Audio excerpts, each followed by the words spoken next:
अगर आप सभी क्लास 6 में हैं तो ये वीडियो आप सभी के लिए बेहद इंपॉर्टेंट होने वाली है, क्योंकि इस वीडियो में आप सभी को क्लास 6 के दक्षता अभ्यास 7 को पूरा कंप्लीट करवाने जा रहा हूँ। ये एक्सरसाइज बहुत ही इंपॉर्टेंट है आप सभी के लिए, इसलिए इसको कंप्लीट देखिएगा। इसके अलावा अगर आप सभी हमारे अन्य वीडियो को चाहते हैं तो डिस्क्रिप्शन बॉक्स में मैंने प्लेलिस्ट लगा दी है, उसके अंदर सभी वीडियोज आपको मिल जाएंगे। वहाँ पर आप आसानी से जाकर के उस प्लेलिस्ट के माध्यम से सभी एक्सरसाइज को पढ़ सकते हैं। तो पहला क्वेश्चन दिया गया है, 3 संरेख बिंदुओं से होकर जाती हुई कितनी रेखाएं खींची जा सकती हैं। तो इसके लिए चलते हैं कॉपी पर और समझते हैं। तो देखिए कॉपी पर मैं आपको यहाँ पर बता देता हूँ पहला क्वेश्चन, ठीक है।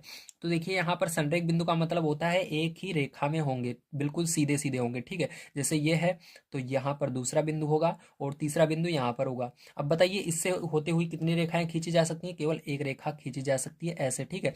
यहाँ पर देखिए सभी बिंदु पर ये रेखा आ गई है, मतलब हम क्या कर सकते हैं, अब दूसरे को नहीं मिला सकते, ठीक है, ध्यान रखिएगा। इससे हम इसको, इससे ये वाली मिली हुई है और इसी से ये वाली मिली हुई है, मतलब यहाँ पर केवल एक रेखा खींची जा सकती है, ठीक है। रेखा में हमेशा दोनों तरफ चिन्ह लगता है इस तरह से, ठीक है, दोनों तरफ एरो का निशान रहता है। तो कितने यहाँ पर आंसर हो क्या होगा, एक होगा, ठीक है। चलिए इसका दूसरा नंबर क्वेश्चन हम करते हैं सॉल्व। तो दूसरा नंबर क्वेश्चन आप सभी को दिया गया है, कागज के तल पर निम्नांकित बिंदुओं को अंकित कर स्पष्ट कीजिए। तो मैं जैसे मैंने आपको बताया था उसी तरह इसको भी बताना है। एक बिंदु से कितनी रेखाएं खींची जा सकती हैं? तो चलिए देखते हैं। ए नंबर, यहाँ पर एक बिंदु से कितनी रेखाएं खींची जा सकती हैं? तो यहाँ पर मैंने एक बिंदु लिया है, अब इससे कितनी रेखाएं खींची जा सकती हैं? तो यहाँ पर देखिए इधर एक रेखा खींची जा सकती है इस साइड की, ठीक है, इस तरह से, और एक इधर से खींची जा सकती है इस तरह से, और एक इधर से खींची जा सकती है, ठीक है, इस तरह से खींच। आप जब तक खींचोगे, बहुत इसको जूम करके देखोगे तो इसके अंदर और रेखा भी खींच सकते हो, ठीक है। आप इस बिंदु से होते हुए ऐसे इसके अंदर अनंत रेखाएं यानी असंख्य रेखाएं खींची जा सकती हैं। कितनी? असंख्य रेखाएं खींची जा सकती है, मतलब जितना मन करे उतना आप खींच सकते हो। तो यहाँ पर आंसर क्या आएगा? असंख्य, ठीक है, ध्यान रखिएगा, इसके अंदर असंख्य रहेगा, ठीक है। अब देखिए यहाँ पर बी नंबर देखते हैं।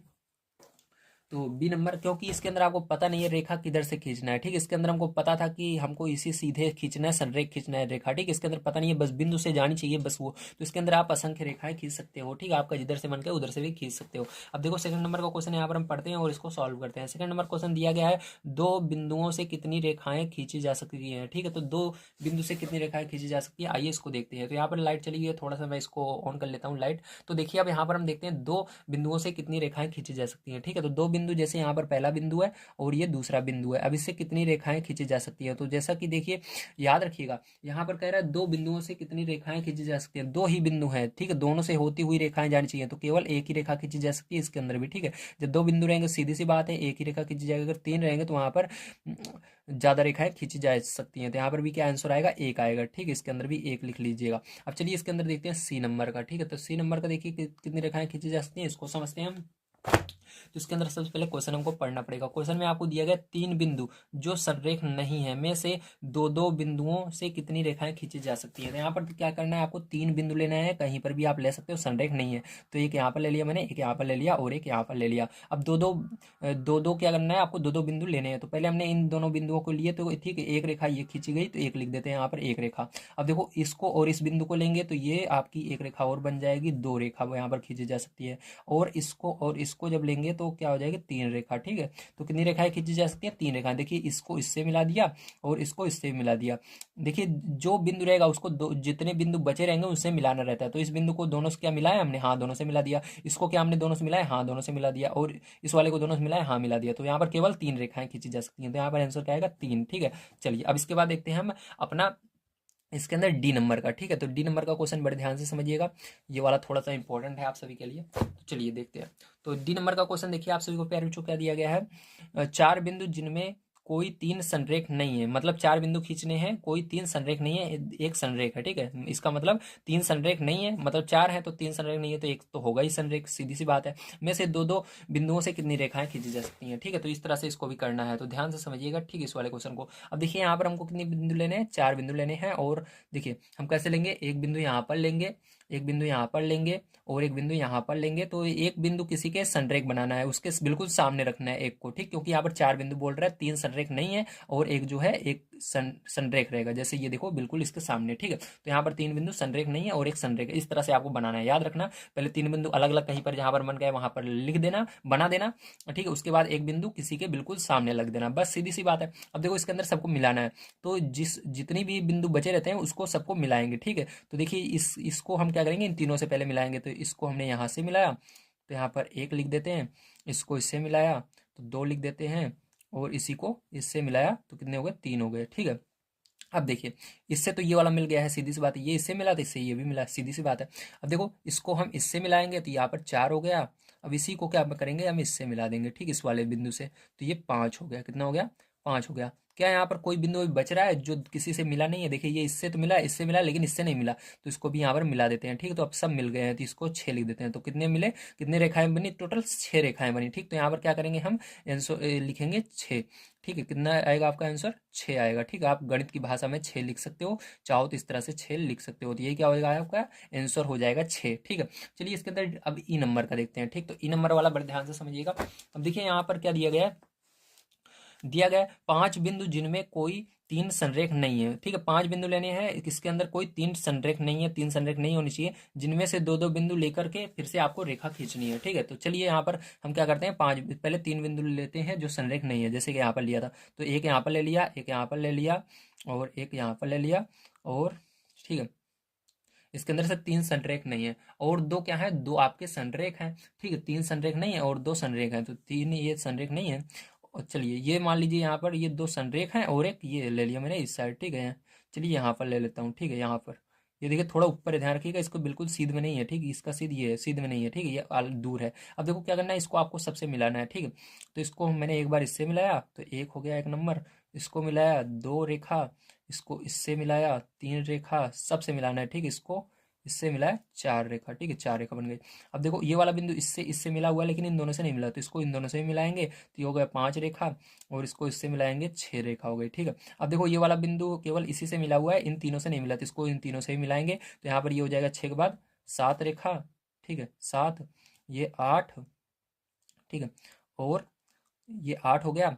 अब देखिए इसको क्या करेंगे, इससे भी मिलाएंगे, तो यहाँ पर इसको लाकर इससे मिला देते हैं 9। अब देखो ये वाला जो है इससे और इससे मिला हुआ, लेकिन इससे नहीं मिला, तो इसको इससे मिला देंगे तो हो जाएगा 10 रेखा टोटल। अब कोई बच नहीं रहा है, तो यहाँ पर कितने हो जाएंगे आपके आंसर, 10 हो जाएंगे। कितना हो जाएगा, 10। ठीक है, तो 10 लिख देना आप हिंदी में चाहे गणित की भाषा में, तो आंसर क्या होगा आपका, 10 आएगा। ठीक है, तो समझ में आ गया किस तरह से इसको किया जाता है, वेरी गुड। चलिए इसके बाद हम देखते हैं अपना तीसरा नंबर क्वेश्चन किस तरह से किया जाएगा। ठीक है, तीसरा नंबर क्वेश्चन आप सभी को दिया गया, स्तंभ ए एवं बी में सही जोड़े का मिलान कीजिए। स्तंभ ए ये है और स्तंभ बी ये है, इसके अंदर आपको मिलान करना है सही जोड़ेगा। तो चलिए इसको करते हैं। तो देखिए आपको यहाँ पर स्तंभ ये ए दिया गया है और ये बी दिया गया है, तो इसके अंदर क्या करना है, आपको मिलान करना है। तो ध्यान रखिएगा किरण जो होती है वो हमेशा एक तरफ ही चलती है। ठीक, तो यहाँ पर इसके अंदर केवल एक तरफ ही एरो लगा रहता है, तो किरण कौन सा रहेगा, इसके अंदर आपका ये तीसरा नंबर किरण रहेगा। ठीक, तो इसको क्या करना है, आपको ऐसे ले जाकर इसके अंदर मिला देना है। ठीक, तो किरण जो होता है वो केवल एक तरफ उसके अंदर एरो होती है, तो ये किरण होगी। ठीक है, अब देखो रेखा जो होती है, रेखा में दोनों तरफ एरो रहता है, जैसे ये रेखा है। ठीक, तो इसके अंदर दोनों तरफ क्या है, इसके अंदर एरो लगा हुआ है, तो ये क्या है आपका रेखा, तो इसको ले जाकर इसके अंदर पहले वाले में मिलाएंगे। और रेखाखंड जो होता है, तो इसके बीच वाले भाग को, यहाँ से लेकर यहाँ तक के भाग को रेखाखंड कहते हैं, मतलब बीच वाला भाग, इसके अंदर ना एरो लगा होता है ना कुछ और लगा होता है, ऐसे सीधी लाइन रहती है, तो उसको रेखाखंड कहते हैं, जिसको इसके अंदर मिलाएंगे। अब देखो बंद आकृति, तो बंद आकृति ए बी ए, जैसे देखो बंद आकृति में दिखाता हूँ आपको, यहाँ पर एक त्रिभुज है। ठीक है, तो ये त्रिभुज है।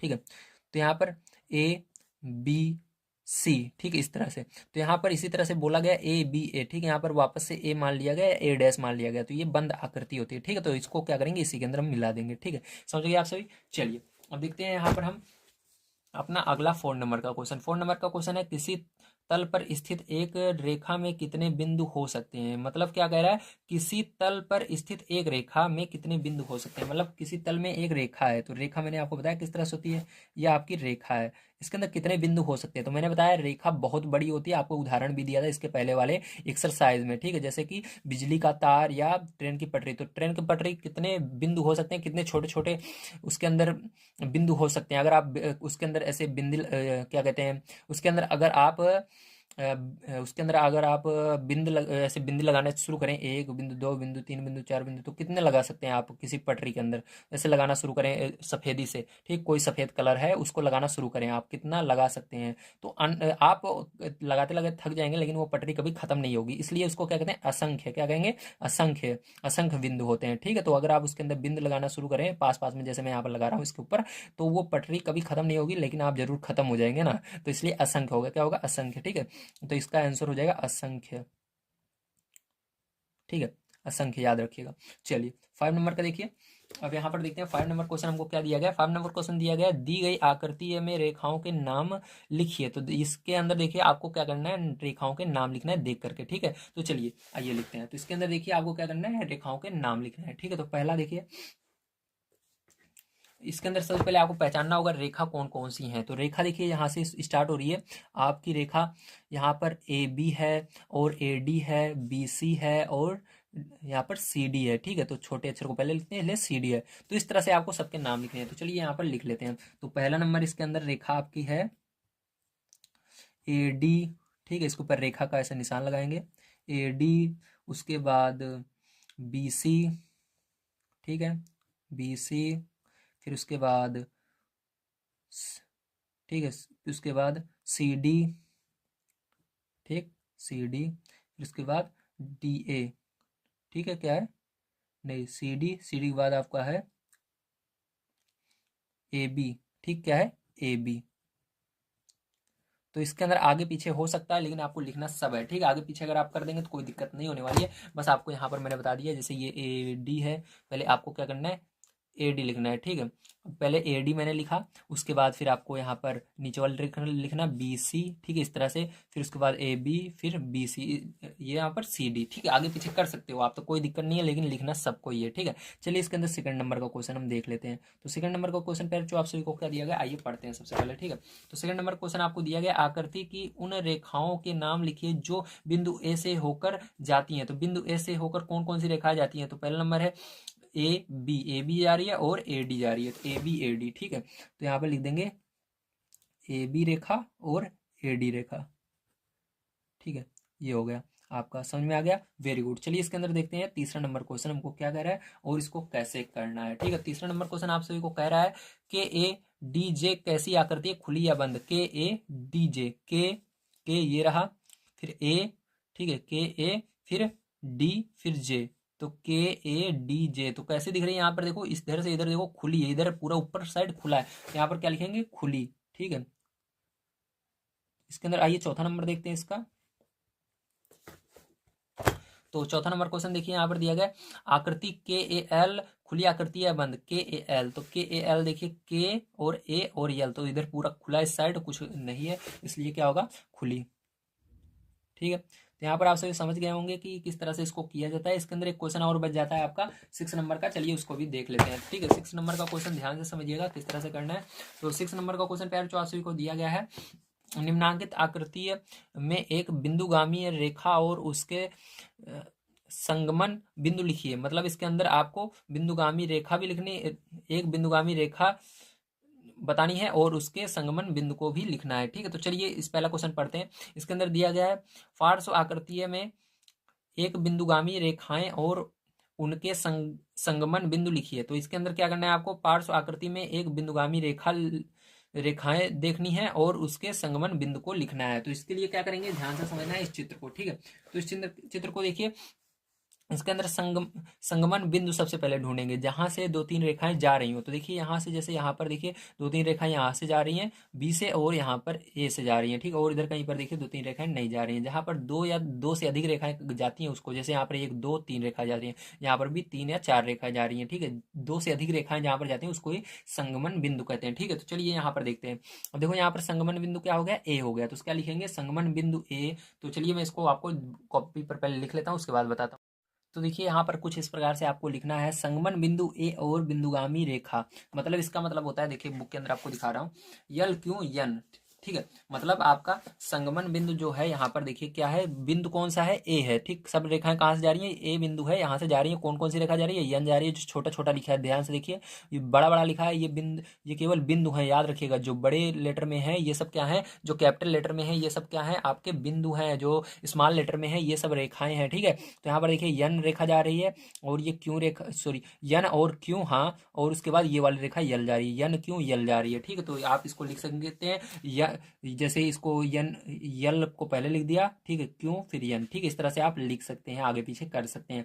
तो यहाँ से जा रहा है। अब इसी तरह से हम देखेंगे बी से कौन कौन सी रेखाएं जा रही हैं। तो बी देखिए यहाँ पर ये कैपिटल लेटर में लिखा गया, बड़े अक्षर में लिखा गया बी, इसका मतलब यह क्या है, बिंदु है आपका, ठीक है, जो बड़े लेटर में लिखा रहेगा वो बिंदु है, ठीक है, और जो छोटे लेटर में लिखा रहेगा वो क्या है, आपका रेखाएं हैं। तो यहाँ से कौन कौन सी रेखाएं जा रही हैं, यहाँ से आपका क्यू जा रहा है, और ये वाली रेखा जा रही है यम जा रही है, और ये वाली रेखा पी जा रही है, ठीक है, ये छोटे लेटर में लिखी हुई है, ध्यान से समझिएगा, और ये वाली जो है टी की जा रही है, ठीक है।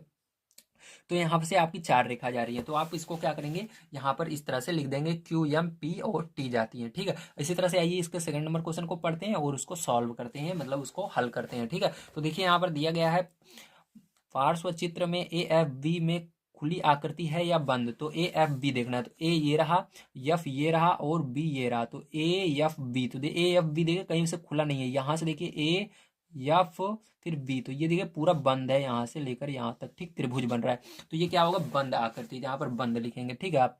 अब चलिए इसके बाद इसका थर्ड नंबर क्वेश्चन देखते हैं। थर्ड नंबर क्वेश्चन में क्या करना है, तो थर्ड नंबर क्वेश्चन आपको पढ़ना होगा सबसे पहले। तो थर्ड नंबर क्वेश्चन पढ़ते हैं। दिया गया पार्श्व चित्र में F D D dash P कैसा क्षेत्र है और यह खुली आकृति है या बंद। तो एफ डी डी डैश, ठीक है, तो एफ देखना है सबसे पहले, एफ ये रहा, डी और डी डैश, और उसके बाद पी। तो देखिए यहाँ से यहाँ तक ये तो इधर तो बंद है, लेकिन इधर इस साइड खुला हुआ है, तो ये क्या होगा, खुली आकृति होगा, ठीक। तो खुला लिख देंगे यहाँ पर, या खुली, तो खुली लिख देते हैं, ठीक है। तो पेरेंट्स जो यहाँ पर आपकी एक्सरसाइज दक्षता अभ्यास 7 जो एक्सरसाइज है दक्षता अभ्यास 7, ठीक है, ये पूरी समाप्त होती है। उम्मीद है आप सभी को सारी चीजें समझ में आई होंगी। यहाँ पर मैंने बहुत आसान तरीके से आपको सारी चीजें समझाने की कोशिश की है कॉपी की मदद से। अगर वीडियो पसंद आया तो प्लीज लाइक कर दीजिएगा, चैनल को सब्सक्राइब कर लीजिएगा। तो नेक्स्ट वीडियो जल्दी से देखने के लिए इस पर क्लिक कीजिए। मिलते हैं अगली वीडियो में। Thank you very much.